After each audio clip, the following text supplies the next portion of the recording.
الحمد لله وحده والصلاة والسلام على من لا نبي بعده لا رسول بعده ولا معصوم بعده أما بعد فأعوذ بالله من الشيطان الرجيم بسم الله الرحمن الرحيم يا أيها الذين آمنوا توبوا إلى الله توبة نصوحا عسى ربكم أن يكفر عنكم سيئاتكم ويدخلكم جنات تجري من تحتها الأنهار.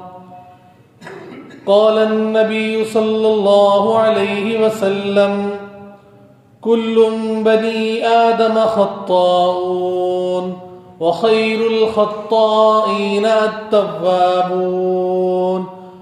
أو كما قال عليه الصلاة والسلام. سبحان ربك رب العزة عما يصفون وسلام على المرسلين والحمد لله رب العالمين. اللهم صل على محمد أفضل صلواتك بعدد معلوماتك وبارك وسلم وصل عليه. درود پڑھ.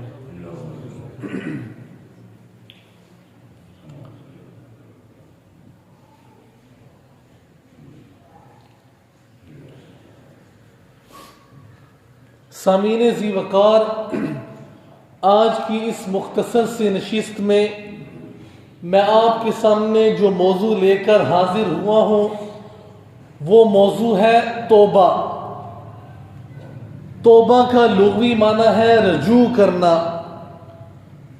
توبہ کا لغوی معنی ہے رجوع کرنا، لوٹنا، اور اس کی نسبت انسان کی طرف بھی ہوتی ہے اور اللہ جل جلالہ کی طرف بھی ہوتی ہے. اگر اس کی نسبت انسان کی طرف کی جائے تو یوں بولا جائے گا تاب الی اللہ، کہ انسان نے اللہ تعالیٰ کی طرف رجوع کر لیا، اللہ تعالیٰ سے توبہ کر لی، اللہ تعالیٰ کی طرف لوٹ گیا. اور اگر اس کی نسبت اللہ جل جلالہ کی طرف کی جائے تو اس پھر معنی یوں ہوگا تاب اللہ علیہ، کہ اللہ جل جلالہ نے اس بندے کی توبہ کو قبول کر کے اس کے اوپر اپنے نظر کرم کا معاملہ فرما دیا. رسول اللہ صلی اللہ علیہ وآلہ وسلم نے ارشاد فرمایا کل بنی آدم خطاؤون وخیر الخطائین التوابون. جناب رسول اللہ صلی اللہ علیہ وسلم ارشاد فرماتے ہیں کہ ہر بنی آدم، ہر انسان، ہر آدم کا بیٹا خطا کار ہے، لیکن بہترین خطا کار کون ہے؟ یعنی انسان سے غلطی ہو جاتی ہے نسیان کے تحت، بھولنے سے ہے، خطا کار ہے، بشری تقاضے کے تحت جب غلطی ہو گئی. لیکن خیر الخطائین التوابون، بہترین خطا کار وہ ہے جو غلطی کرنے کے بعد اللہ تعالیٰ کی طرف توبہ کر لیتا ہے. بات سمجھ میں آ رہی ہے نہیں آ رہی؟ اسی طرح رسول اللہ صلی اللہ علیہ وسلم نے ارشاد فرمایا ان اللہ عز وجل یقبل توبۃ العبد ما لم یغرغر. آپ نے فرمایا کہ انسان کی توبہ اس وقت تک قبول ہوتی ہے جب تک انسان کی جان حلقوم تک نہیں پہنچتی، غرغرے کی حالت کو نہیں پہنچتی. یعنی اس سے پہلے انسان اگر اللہ جل جلالہ سے اپنی خطاؤں کی، اپنی غلطیوں کی، اپنی گناہوں کی توبہ کر لیتا ہے تو اللہ جل جلالہ اس کی توبہ کو کیا کر لیتے ہیں؟ قبول فرما لیتے ہیں. اب جب انسان توبہ کر لیتا ہے تو پھر کیا ہوتا ہے؟ حدیث میں 3 قسم کے واقعات مذکور ہوئے کہ جب انسان توبہ کرتا ہے تو اللہ تعالیٰ اس توبہ کرنے والے پر اپنی نظر رحمت کا معاملہ فرما دیتے ہیں اور اس کی غلطی کو، اس کے گناہ کے اوپر پردہ ڈال دیتے ہیں. حضرت عمر فاروق رضی اللہ تعالیٰ عنہ کا دور تھا. حدیث میں آتا ہے حضرت عمر فاروق رضی اللہ تعالیٰ عنہ کا دور تھا. رات کے وقت میں حضرت عمر فاروق گلیوں میں گشت فرما رہے تھے کہ آپ کو ایک قدموں کی آہٹ سنائی دی. دیکھا کہ ایک نوجوان چلتے ہوئے آ رہا ہے اور نشے میں دھت ہے اور غالباً اس کے ہاتھ میں کوئی بوتل وغیرہ ہے شراب کی اور اس سے جو ہے وہ شراب پی رہا ہے. حضرت عمر فاروق نے معاملہ بانپ لیا, اس نوجوان کے قریب پہنچے اور اس کو کہا مجھے لگتا ہے تم شراب پی رہے ہو. تو اس نے اتنی دیر میں بوتل اپنے کپڑوں میں چھپا لی اور جھوٹ بولا, کہنے لگا نہیں میں شراب نہیں پی رہا ہوں. تو حضرت عمر فاروق نے فرمایا کہ تم تلاشی دو. جب وہ تلاشی لینے لگے تو وہ ڈر گیا کہ اگر میرے پاس سے شراب نکل آئی تو معاملہ خراب ہو جائے گا. تو حضرت عمر فاروق کے سامنے اس نے دل میں اتنے سچے دل سے توبہ کی اور کہنے لگا یا اللہ اگر تو میرے اس معاملے کو چھپا دے تو میں تیرے ساتھ وعدہ کرتا ہوں کہ آئندہ میں شراب نہیں پیوں گا. تو اللہ جل جلالہ نے اس کی توبہ کو وہیں پر قبول فرمایا اور اس بوتل کو, اس شراب کو سرکے کے اندر تبدیل کر دیا. اور اس نوجوان نے کہا کہ اے عمر میرے پاس شراب نہیں بلکہ سرکہ ہے. حضرت عمر فاروق نے اس بوتل کو برآمد کیا, نکالا, چیک کروایا تو پتہ چلا کہ وہ سرکہ یہ شراب نہیں ہے. بات سمجھ میں آ رہی ہے؟ یہ اللہ تعالیٰ کی طرف سے رحمت کا معاملہ ہو گیا. اور جب انسان توبہ کرتا ہے تو شیطان چیختا ہے اور چلاتا ہے. حدیث میں آتا ہے کہ جب انسان توبہ کرتا ہے تو ہوتا کیا ہے کہ شیطان کہتا ہے کہ میں نے تجھے ہلاک کیا تھا تیرے گناہوں کی وجہ سے, لیکن تو نے لا الہ الا اللہ کے ذریعے اور استغفار کے ذریعے اپنے آپ کو کیا کر لیا, بچا لیا. اور تیسری بات, اللہ تعالیٰ انسان کی توبہ کرنے سے خوش ہو جایا کرتے ہیں. رسول اللہ صلی اللہ علیہ وسلم نے ارشاد فرمایا کہ ایک آدمی جب اپنے اللہ کے دربار میں آ کر ساری زندگی گناہ کر کر کے, ساری زندگی گناہ کر کر کے, خطائیں کر کر کے, غلطیاں کر کر کے ایک دفعہ آ کر اللہ کے دربار میں 2 نفل پڑھ کے اللہ کے حضور سجدہ ریز ہو کر کہہ دیتا ہے یا اللہ تو مجھے معاف کر دے, تو اللہ اپنے دربار میں فرشتوں کو گواہ بنا کر کہتے ہیں اور فرماتے ہیں کہ اے فرشتوں دیکھو آج میرے بندے نے میرے ساتھ صلح کر لی ہے, آج میرے بندے نے میرے ساتھ صلح کر لی ہے اور آج اس صلح کی خوشی میں آج میرے دربار میں چراغا کر دو, آج میرے دربار کو روشن کر دو. اور رسول اللہ صلی اللہ علیہ وسلم نے مزید ارشاد فرمایا کہ ایک انسان جب اللہ کے دربار میں آ کر توبہ کرتا ہے تو اس کے توبہ کرنے کی خوشی اللہ کو اس سے زیادہ کہیں ہوتی ہے.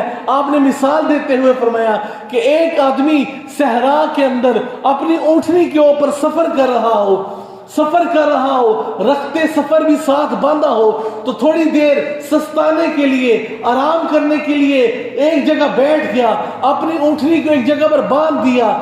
جب لیٹا آرام کیا تو نیند غالب آ گئی, سو گیا. جب اٹھا آنکھ کھولی تو دیکھا کہ میری اونٹنی غائب ہے, رخت سفر بھی ساتھ باندھا ہوا ہے, کھانا پینا بھی ساتھ ہے, وہ بھی غائب ہے, سواری بھی غائب ہے. پریشان ہو گیا, اپنی سواری کو تلاش کرنے لگا, دعائیں کرنے لگا کہ اے میرے مولا میری سواری کو واپس لٹا دے. تو اتنی دیر میں دیکھتا ہے کہ اس کی سواری دور سے بھاگتے ہوئے آتی ہے. وہ خوشی سے چلا اٹھا ہے کہ زندگی کی امید واپس آ گئی, میں اب اپنی منزل تک آرام سے پہنچ سکتا ہوں. اس خوشی میں چلاتے ہوئے کہتا ہے اے اللہ تو میرا بندہ ہے اور میں تیرا رب ہوں. خوشی میں اس کو یہ الفاظ کا چناؤ کرنے کا پتہ نہیں چلتا. رسول اللہ صلی اللہ علیہ وسلم نے ارشاد فرمایا جب ایک بندہ اللہ کے حضور یہ توبہ کرتا ہے تو اللہ کو اس سے زیادہ خوشی اپنے بندے کی توبہ کرنے کی ہوتی ہے.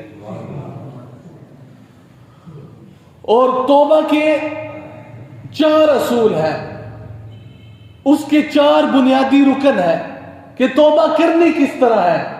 نمبر ایک کہ اعتراف بالذنب, وہ اپنے توبہ گناہ کا اعتراف کر لے کہ مجھ سے یہ گناہ ہو گیا. اعتراف بالذنب, اپنے گناہ کا اعتراف کر لیا.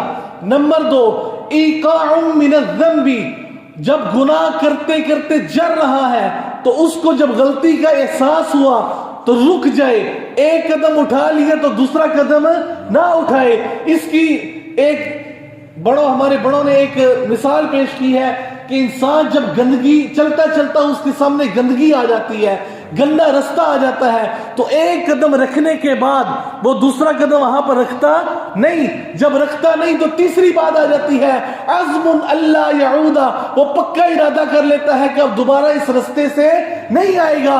تو تیسرا رکن توبہ کا یہ ہے کہ وہ توبہ کا یہ پکا ارادہ کر لے کہ میں آئندہ اس گناہ کی طرف نہیں آؤں گا۔ اور چوتھا رکن الاستغفار، اپنے گناہوں کے اوپر اللہ سے کیا کرے؟ استغفار کرے، اور استغفار ایسی کرے جیسے قرآن نے کہا یا ایھا الذین آمنوا توبوا الی اللہ توبۃ نصوحا، اے ایمان والو اللہ تعالیٰ کی طرف توبہ کرو، پکی توبہ کرنا۔ مفسرین نے لکھا ہے یہ توبہ کون سی ہے پکی توبہ؟ کہ جس طرح دودھ کا تھنوں سے نکلنے کے بعد واپس تھنوں میں جانا محال ہو جاتا ہے، انسان کا گناہ کی طرف جانا کیا ہو جائے؟ محال ہو جائے۔ اور ایسی توبہ کس نے کی تھی؟ بولو، ایسی توبہ کس نے کی تھی؟ صحابہ نے کی تھی۔ ایسی توبہ کے واقعات صحابہ کے احادیث کی اگر کتب اٹھائیں تو ہمیں بے شمار واقعات ملیں گے کہ صحابہ نے ایسی پکی توبہ کی کہ آسمان کے فرشتے بھی اس توبہ پر حیران رہ گئے، زمین بھی حیران ہو گئی، عرش بھی ہلنے لگا، آسمان بھی رونے لگا کہ ان خدا کے بندوں نے اللہ سے ایسی پکی توبہ کی ہے کہ آج ہمیں بھی اس توبہ پر حیرانگی ہو رہی ہے۔ دو چار واقعات سنا کر بات ختم کرتا ہوں۔ قرآن مجید میں 3 صحابہ کا ذکر آتا ہے، کعب بن مالک، ہلال بن امیہ، اور تیسرے صحابی ہیں حضرت مرارہ۔ حضرت مرارہ، ان تینوں صحابہ کا ایک جرم، ایک قصور یہ ہوا تھا کہ غزوہ تبوک کے موقع پر یہ لوگ پیچھے رہ گئے تھے۔ غزوہ تبوک میں بغیر کسی عذر کے پیچھے رہ گئے، غزوہ تبوک میں شریک نہ ہو سکے۔ رسول اللہ صلی اللہ علیہ وسلم جب غزوہ تبوک سے واپس آئے تو رسول اللہ صلی اللہ علیہ وسلم کے پاس حضرت کعب خود اپنا واقعہ بیان کرتے ہیں کہ میں جناب رسول اللہ صلی اللہ علیہ وسلم کے پاس حاضر ہوا اور آپ سے آ کر معذرت کی، تو آپ نے مجھ سے پوچھا کہ کون سا ایسا عذر تھا جس کی وجہ سے تو غزوہ تبوک میں شریک نہ ہو سکا۔ تو کعب بن مالک رضی اللہ تعالیٰ عنہ نے کہا کہ میں نے جھوٹ سے کام نہ لیا، بلکہ کہا کہ یا رسول اللہ میری سستی تھی، میری نااہلی تھی، میری غفلت تھی، جس کی وجہ سے میں غزوہ تبوک میں شریک نہ ہو سکا۔ تو جناب رسول اللہ صلی اللہ علیہ وسلم نے فرمایا اب تیرا معاملہ ہے اور اللہ کا معاملہ ہے، جب تک اللہ تعالیٰ کی طرف سے کوئی فیصلہ نہیں آتا تو میرے پاس نہیں آ سکتا۔ مجھے دربار نبوی سے نکال دیا گیا، میں باہر نکلا تو باہر جا کر مجھے لوگوں نے کہا کہ کوئی ایسا عذر پیش کر دیتے اور یہ کہہ دیتے کہ اے اللہ کے رسول میرے لیے استغفار کیجئے، لیکن میں نے کہا نہیں، میں جھوٹ کے اوپر جھوٹ سے کام نہیں لے سکتا تھا، غلطی کے اوپر غلطی نہیں کر سکتا تھا، میں نے حق سچ بیان کر دیا۔ حضرت کعب بن کہتے ہیں، حضرت کعب بن مالک فرماتے ہیں کہ وقت گزرنا شروع ہو گیا، آپ صلی اللہ علیہ وسلم نے سارے صحابہ کو حکم دے دیا کہ ان تینوں بندوں کے ساتھ آپ نے کلام نہیں کرنا، ان تینوں بندوں کے ساتھ تا حکم ثانی کوئی بات نہیں کرنی، یہاں تک کہ میں اپنے چچا زاد بھائی، اپنے دوست، اپنا غمخوار اور اپنے خوشی اور غمی کے اندر شریک ہونے والا بھائی ابو قتادہ رضی اللہ تعالیٰ عنہ کے پاس گیا۔ جب میں ان کے سامنے پہنچا تو اس صحابی رسول نے مجھے دیکھ کر اپنا چہرہ موڑ لیا۔ اللہ اکبر، کہتے ہیں میرے سر پر بجلی ٹوٹ پڑی، قیامت گزر پڑی کہ یہ میرے ساتھ معاملہ کیا ہو گیا، میری خوشی اور غمی کے اندر شریک ہونے والے بھائی آج میرے ساتھ ناراض ہیں۔ تو میں نے اس سے 2 سوال کیے، کیا میں مسلمان نہیں ہوں، کیا میں اللہ اور اس کے رسول کے کلمہ پڑھنے والا نہیں ہوں؟ تو انہوں نے اتنا جواب دیا، اللہ و رسولہ اعلم، اللہ اور اس کا رسول بہتر جانتے ہیں۔ فرماتے ہیں میں ایک دن بازار میں نکلا، ہوا کیا کہ مجھے غسان کے ایک عیسائی بادشاہ کا خط موصول ہوا، اس خط کے اندر اس عیسائی بادشاہ نے مجھے عیسائیت کی طرف راغب ہونے کی دعوت دی تھی، عیسائیت کو قبول کرنے کی دعوت دی تھی، اور دعوت دیتے ہوئے یہ کہا تھا کہ تمہارا بادشاہ، تمہارا بڑا تو تم سے ناراض ہو گیا ہے اور اس نے تمہاری اتنی زیادہ بے عزتی کی ہے کہ تمہیں اپنے دربار سے نکال دیا۔ میں تمہیں اپنی عیسائیت کو قبول کرنے کی دعوت دیتا ہوں، میرے دربار میں آؤ، تمہیں مقام بھی ملے گا، مرتبہ بھی ملے گا۔ حضرت کعب بن مالک فرماتے ہیں میری آنکھوں سے آنسو آ گئے کہ آج معاملہ اس حد تک پہنچ چکا کہ آج وہ لوگ مجھے عیسائیت کی طرف دعوت دینے لگے۔ میں نے جا کر اس خط کو آگ کے اندر گرا دیا، گھر پہنچا تو اس سے بڑا معاملہ ہو چکا تھا. وہ معاملہ کیا تھا کہ رسول اللہ صلی اللہ علیہ وسلم کی طرف سے ایک قاصد آ چکا تھا, پیغام رسا آ چکا تھا. اس نے آ کر رسول اللہ کا پیغام دیا کہ اپنی بیوی سے اپنا بستر علیحدہ کر لو, تم اپنی بیوی کے ساتھ رات نہیں گزار سکتے. میں نے کہا یہ طلاق کا حکم ہے. فرمایا نہیں, طلاق کا حکم نہیں, لیکن تا حکم ثانی تم اپنی بیوی کے ساتھ بھی نہیں رہ سکتے. میں اور پریشان ہوا کہ جب غم ہو جاتا تھا میں اپنی زوجہ کے پاس آتا تھا, اپنی بیوی کے پاس آتا تھا, اپنے غم کو ہلکا کرتا تھا. اب یہ معاملہ بھی کیا ہو گیا, ختم ہو گیا. اللہ, میں نے بیوی کو میکے بھیج دیا. یہاں تک کہ 40 دن گزر گئے, 40 دن گزر گئے, 41واں دن آیا, 42واں, یہاں تک کہ چلتے چلتے جب 50 دن گزر گئے ہر طرف سے نا امیدی ہو گئی. ایک دن میں چھت کے اوپر بیٹھا ہوا تھا کہ جب مجھے دور سے کسی نے آواز دی, او کعب بن مالک تجھے خوشخبری ہو. میں سمجھ گیا کہ اللہ تعالیٰ کی طرف سے رحمت کاملہ کا نزول ہو چکا ہے, رحمت کاملہ آ چکی ہے. میں نے فوراً نیچے اترا, ایک گھڑ سوار گھوڑے کے اوپر سوار ہو کر آیا. اس نے کہا کعب بن مالک تجھے خوشخبری ہو, تجھے اور تیرے ساتھیوں کی توبہ کو اللہ نے قبول فرما لیا ہے. صبح نماز فجر کے بعد رسول اللہ صلی اللہ علیہ وسلم نے آپ کی برات کا اعلان فرما دیا. حضرت کعب بن مالک فرماتے ہیں میں اسی وقت اپنے کپڑے اتار کر اس بندے کو نظر کر دیے, ایک اور جوڑا نکالا, اس کو پہنا, رسول اللہ کے دربار میں حاضر ہوا. او لوگوں, عجیب الفاظ ہیں, عجیب الفاظ ہیں کعب بن مالک کے. کہتے ہیں جب میں دربار نبی میں پہنچا رسول اللہ صلی اللہ علیہ وسلم کا چہرہ انور خوشی سے چمک رہا تھا. سبحان اللہ, رسول اللہ صلی اللہ علیہ وسلم کے چہرہ انور خوشی سے چمک رہا تھا. آپ نے فرمایا کعب بن مالک جب سے تجھے تیری ماں نے جنا ہے آج تک تجھے کبھی ایسی خوشخبری نہیں ملی ہوگی جو آج خوشخبری میں تجھے سنانے لگا ہوں. کعب بن کہنے لگے, مالک کہنے لگے, اے اللہ کے رسول یہ بتائیے یہ خوشخبری آپ کی طرف سے ہے یا اللہ کی طرف سے ہے؟ آپ نے فرمایا خوشخبری میری طرف سے نہیں بلکہ اللہ کی طرف سے ہے. اللہ نے تم تینوں کی توبہ کو قبول کر لیا ہے. وعلى الثلاثة الذين خلفوا حتى إذا ضاقت عليهم الأرض بما رحبت وضاقت عليهم أنفسهم وظنوا أن لا ملجأ من الله إلا إليه. اللہ فرماتے ہیں کہ ان تینوں پر جب اللہ نے اپنے نظر کرم کا معاملہ فرمایا یہاں تک کہ ان کے اوپر زمین باوجود اپنی وسعت کے تنگ ہو گئی, اپنی جان ان کے اوپر تنگ ہو گئی اور انہوں نے گمان کر لیا اللہ ملجأ من اللہ الا الیہ, اللہ کے علاوہ کوئی جائے پناہ نہیں ہے. ثم تاب اللہ علیہم لیتوبوا, پھر اللہ تعالیٰ نے ان پر اپنی نظر کرم کا معاملہ فرمایا تاکہ وہ توبہ کر لیں. کیوں؟ بے شک اللہ تعالیٰ توبہ کو قبول کرنے والا, رحم کرنے والا ہے. بات سمجھ میں آ رہی ہے نہیں آ رہی؟ اسی طرح وقت کم ہے, 2-3 منٹ آپ کے اور لوں گا. واقعات بہت سارے ہیں لیکن انشاءاللہ العزیز اگر زندگی نے ساتھ دیا تو اگلے جمعے اسی توبہ کے موضوع کو لے کر آگے بڑھوں گا. لیکن ایک واقعہ سنا کر بات ختم کرتا ہوں. حدیث میں آتا ہے رسول اللہ صلی اللہ علیہ وسلم کے پاس قبیلہ جوہینہ کی ایک عورت آئی اور اس نے کہا یا رسول اللہ صلی اللہ علیہ وسلم مجھ سے گناہ ہو گیا, مجھ سے غلطی ہو گئی, مجھ سے زنا ہو گیا, میرے اوپر حد جاری فرمائیے. رسول اللہ صلی اللہ علیہ وسلم نے شاہ فرمایا کہ تمہارا دماغ تو ٹھیک ہے, کیا بات کر رہی ہو, تو تم سمجھ بوجھ ہے, عقل تمہاری ٹھکانے ہے؟ اس نے کہا یا رسول اللہ نہیں, مجھ سے گناہ ہو گیا. آپ نے پھر اس سے سمجھایا کہ تم ہوش میں تو ہو.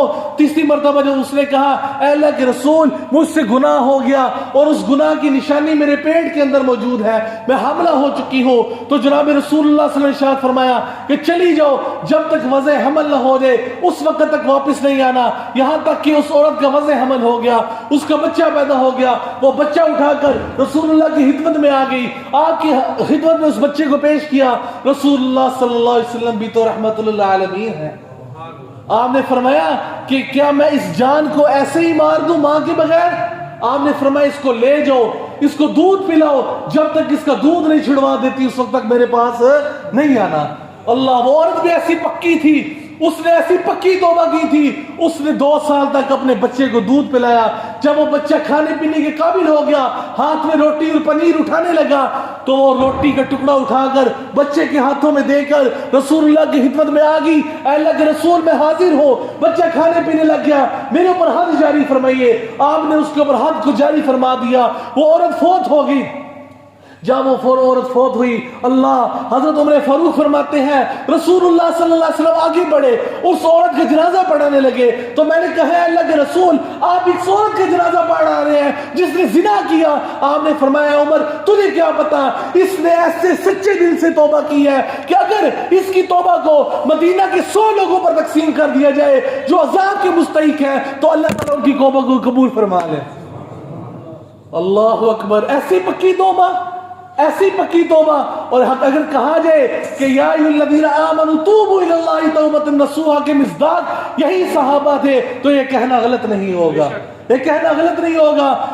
میرے بھائی استغفار کی بہت سارے سیغے ہیں، لیکن حدیث میں آتا ہے سید الاستغفار پڑھا کریں، 5واں کلمہ پڑھا کریں۔ جو انسان صبح کے وقت سید الاستغفار پڑھ لیتا ہے، حدیث میں آتا ہے شام سے پہلے فوت ہو گیا تو اس کے سارے گناہوں کو اللہ معاف فرما دیں گے۔ شام کو پڑھ لیا، صبح سے پہلے فوت ہو گیا تو اللہ تعالیٰ اس کو جنت میں داخل فرما دیں گے۔ اللہ تعالیٰ میرے ٹوٹے پھوٹے کلمات کو اپنی بارگاہ میں قبول فرمائے اور ہمیں اللہ کے حضور پکی توبہ کرنے کی توفیق عطا فرمائے۔ وما علینا الا البلاغ۔